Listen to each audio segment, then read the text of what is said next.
ते बघ कशी येत आहेत बघ. मम्मा पिलाला मराठीला काय बोलतात?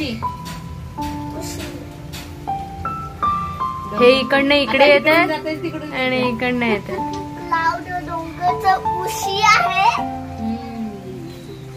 मला असं वाटतं डोंगर झोपतोय.